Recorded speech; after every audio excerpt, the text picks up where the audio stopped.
Well, thank you so much for meeting me out here at Lollapalooza. So how did you feel starting off, kind of starting off everyone's weekend with your set? Yeah, it felt great. It just felt cool to be here in Chicago for the first time at such a prestigious festival, just to be part of it. Yeah. So every country and area has a different character. So Australia's got its character, America's so big, so even like cities and states have their own character.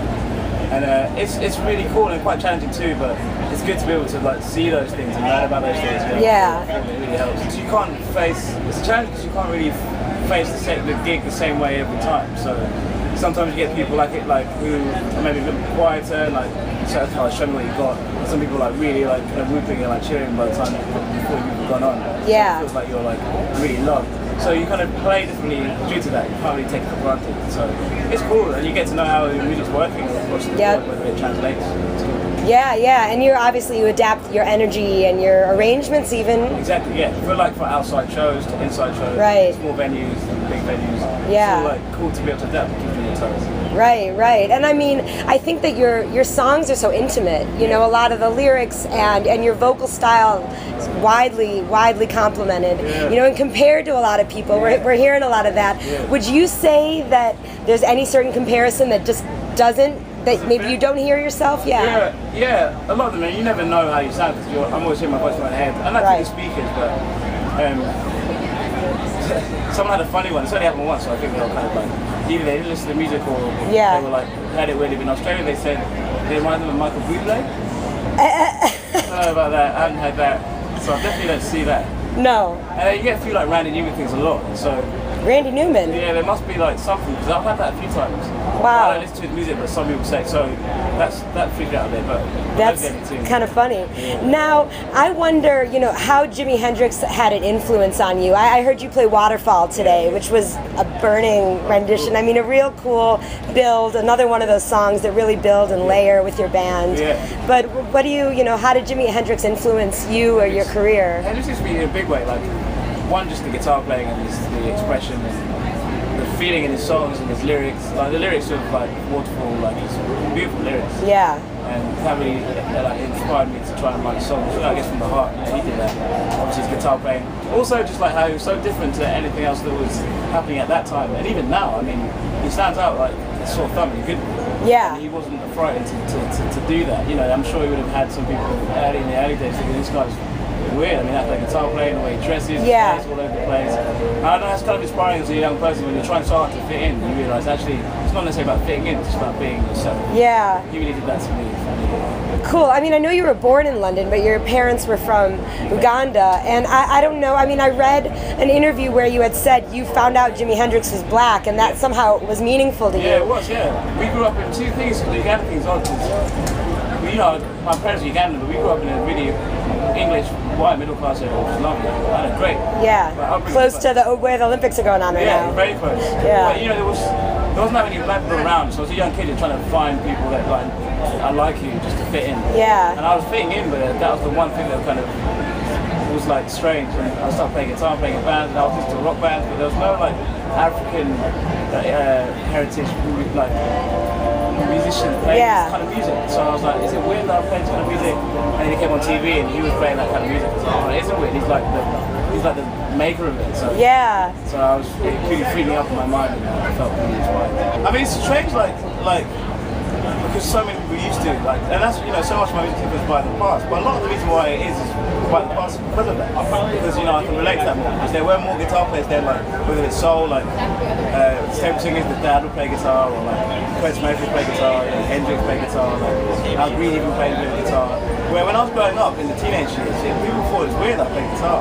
So when I heard that music, I just drew to it with his play guitar. So that's probably why that influenced me so much as well. Cool. I mean, soulful is a way to describe just what you bring to the stage and what you bring to the audience. What soul singers and what soul lyricists maybe are you most interested in? Yeah, I'm really interested in Kurt Mayfield's lyrics and voice. Marvin Gaye is a hero of mine, massive hero. Otis Redding, style, he really got me into song music first. And Sly Stone, actually. Okay. I like what he sings about and how he sings. Really, obviously soulful. really raw sounds. Yeah. And like just every song, like it's always interesting listening to the message of each. All his lyrics are always really interesting. Yeah. Really cool, interesting messages. Do you, when you write songs, when you sit down to write something, I'm sure it's different every time, but do you think about the message and then build around it? Yeah. The first thing I start with is the idea of what the intention? Yeah, like the context, and what I'm writing about, and then every lyric goes towards that. Really? So you tend to write your lyrics first? No, I kind of write, it's kind of a mishmash, so usually it starts with the guitar and like a melody, but the idea of what I want to sing about will be in my head, and then I kind of match words with a melody or like a punchline that is what the main song is about. Yeah. Kind of put around there. And so it's always about something that's in my head or some kind of emotion. Yeah. Now on this album, did you write any music with the band, and did you write any songs with them? No. I hadn't met the band whilst I was recording the album. Okay. I wrote the song myself and worked with them, the producer called but this next album I'm hoping to record some of the songs with the band. And I've written new songs that they've helped with some of the arrangements. Cool. So we're playing some of those. So yeah, the next record will have a bit of that involved. Same guys? Yeah, the same guys I'm playing with now. I mean, I wasn't playing with them when I made this album, so it's kind of a progression anyway. Yeah. So yeah, it's good to document some of that before I move on to the next one. Yeah. Be in the next album. Cool, and I know you did a collaboration, or I should say you produced your song, you had a song produced by Dan Orbach. Right. Have there been any other, sort of collaborations that have been exciting, or ones that you either are looking forward to that you could tell us about, or dream collaborations? Yeah. There's none in the pipeline. I mean, that was really cool. I was so excited to do that.